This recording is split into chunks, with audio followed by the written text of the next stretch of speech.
پاش دەیان ساڵ بێبەشبوون لە پرۆژەی خزمەتگوزاری بە هەوڵی جێگری سەرۆکی فراکسیۆنی یەکەتی لە ئەنجومەنی نوێنەرانی عێراق لە گەڕەکی ڕزگاری خورمات و پرۆژەی خزمەتگوزاری جێبەجێ دەکرێت.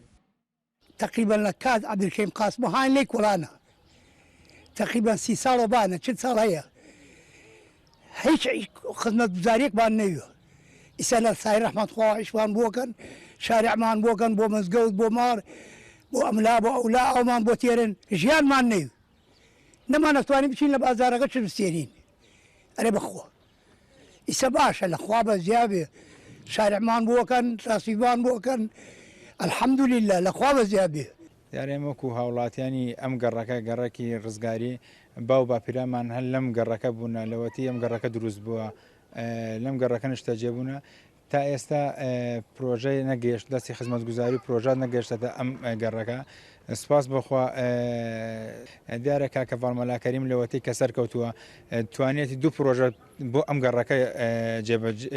کادە بواری جێبەجێکردنەوە پرۆژەی ئاوەڕۆ پرۆژەی کۆنکریتکردنی گەڕەکی ڕزگاری ئەمە دوای ئەوە ئەتێ کە چەندین ساڵە ئەناڵێنون و سەردانی دام و دەستگاکانی حکومت لە قایم قامێتەوە لە بەلەدیەوە لە دایرەی مەجاری و هەموو گەڕەکانمان بەسەر کردێتەوە کە ئامادە نەبوونە گوێمان لێبگرمە شکریانە دوای ئەوەی ئەم هەڤاڵە بەڕێزە چووەتە ئەنجومەن نوێنەرانی عێراق ئەم دوو پرۆژەیە لەم گەڕەکە جێبەجێ کراوە لە ماوەی 3 مانگدا.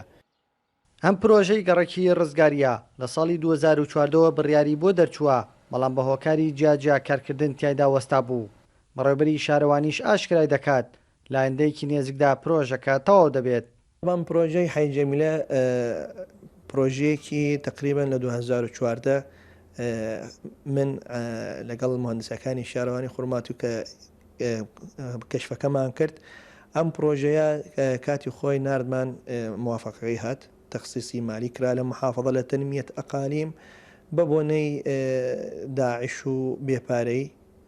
پرۆژەکە وەستا بوو ئەوە تەنسیقێکمان هەبوو لەگەڵ دایرەی مهندس مقیم مەشروعەکە جەماعەت هاتن ئیشەکەیان تقریبا لە 90 تەنفیزیان کردووە مەرحەلەی ئەخیریان ماوە ئینشاءڵڵا ئەم ماوەی هەفتەی داهاتوو تەواوە بێ کۆمپانیەکە ئەگەڕێتەوە بۆ ئیشی خۆی ئەو فەرعانە تەواوەکە. ئەم پرۆژەیە خۆی دەگرێتەوە لە ئاوەڕۆ و کێرتا و شۆستە و کۆنکریتی گەڕەکی ڕزگاری بە بڕی 500 ملیۆن دینار جێبەجێ دەکرێت. بە تەواوبوونی پرۆژەکەش خەمی دەیان ساڵی هاوڵاتیانی گەڕەکەکە کۆتایی دێت لە نەبوونی خزمەتگوزاری لە گەڕەکەکەیاندا. کاروان حەبیب، کورد سات نیوز، خورمات و